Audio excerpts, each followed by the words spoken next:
Well, a buzz cut and a clean shave no longer mandatory for everyone in the military. There are some new regulations that would allow turbans and beards and other religious symbols to accommodate deeply held beliefs. Retired U.S. Army Lieutenant Colonel Ralph Peters is a Fox News strategic analyst, and he joins me now.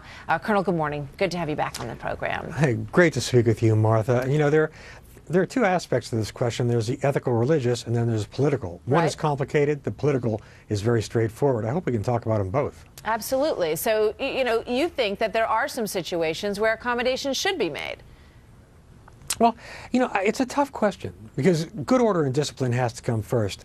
And there's an issue of where do you stop? Do Wiccans get to wear funny hats? Do Druids get to wear robes? Now, the example the Pentagon's holding up, because it's fairly neutral, are the Sikhs. Turbans and beards, according to their religion. Now, I'm glad Sikhs want to join our military.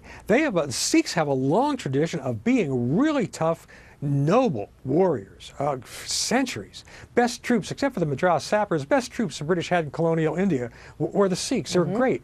But when you join our military, Martha, everyone gives up a great deal. As a soldier, I gave up a lot of my civil rights, a lot of my personal freedoms. Now, let's turn it around and say, let's consider a group that nobody considers anymore, Christians. If you're a Christian and you join the Army, the Marines, you are putting yourself in line to violate the most basic premise of our faith. Thou shalt not kill. You're putting your immortal soul at risk. Now, that's a little bit more important to me, I think, than a beard would be. My point being just that when you join the military, there are compromises, there are dispensations.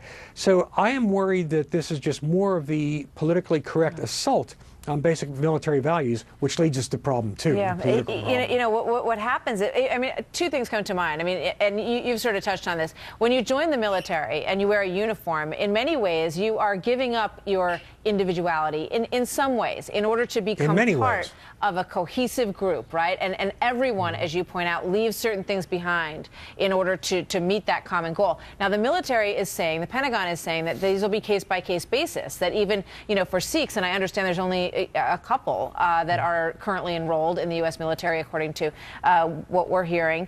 So, that if you're at a desk job and you're a Sikh and you wear your Sikh turban, it's not a problem. If you're out, fighting on the battlefield, it might become an issue. And in that case, your commander has the right to say, no, you need to wear your uniform exactly as everyone else does. It's just, we know that it's very hard to roll back such dispensations, very hard.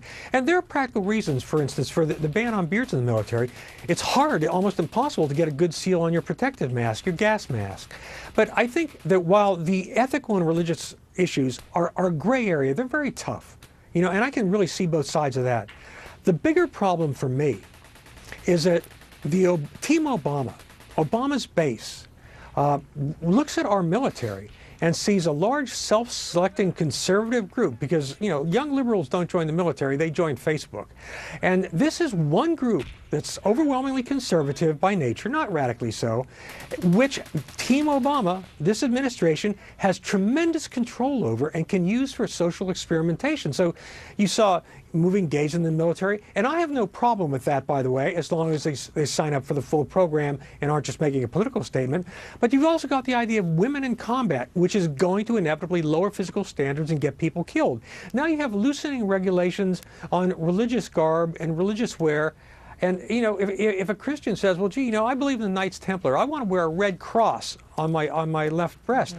How's that going to go down in Afghanistan? Extreme example. But I really believe that good order and discipline in the military require a reasonable degree of uniformity. You start making exceptions, and you're on the road to real trouble. There's a lot of obvious controversy in this whole thing and in those issues. Ralph Peters, Colonel, thank you so much. Good to have you here as always. Thank you, Martha.